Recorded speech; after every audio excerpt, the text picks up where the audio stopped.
past several days, I've been captivated following the progress of the Martian mission Perseverance. Last July, Perseverance, the Martian rover, lifted off from Cape Canaveral to begin a 300 million mile journey to Mars. And last week, the spacecraft arrived at Mars, and the process of landing the rover began. Scientists were calling it the 7 minutes of total terror.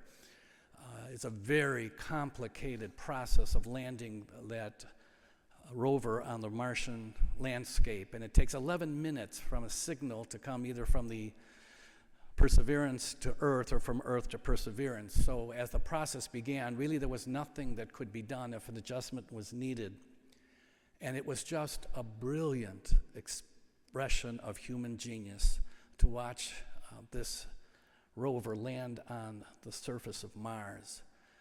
And the mission will be collecting rocks and taking soil samples, taking unprecedented experiments, and you may have already seen these glorious pictures that have come to us from Perseverance.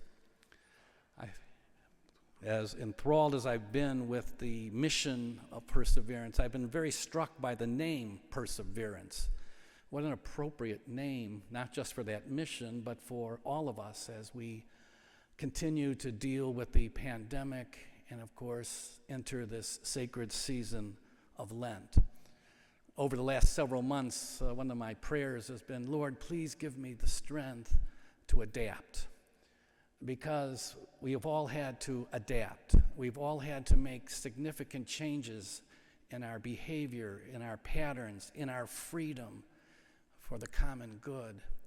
And all of this adaptation can take its toll on us. You know, we know people that get very irritated quite easily. We might know people who are very focused on negative things. You know, they're miserable and they do a great job of making everybody else miserable. But we just have to keep adapting, right? And 99% of people do an awesome job of adaptation. But now my new phrase is, Lord, give me the courage to persevere. Perseverance means to continue to move forward facing obstacles.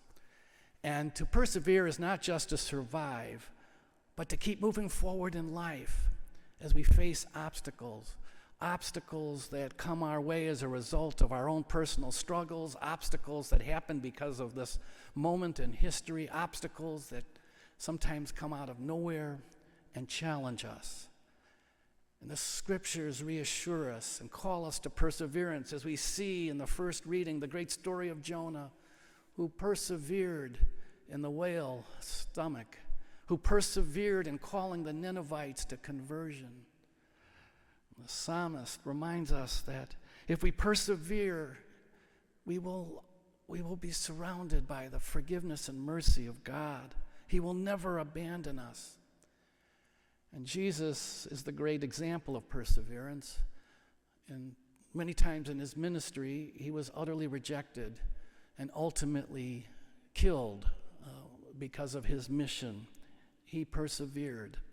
Today, as we find ourselves in the early days of this Lenten season, as we have a glimpse that spring might not be that far off, we persevere. We keep moving forward in life, knowing that God will give us the strength to face whatever it is that we need to face.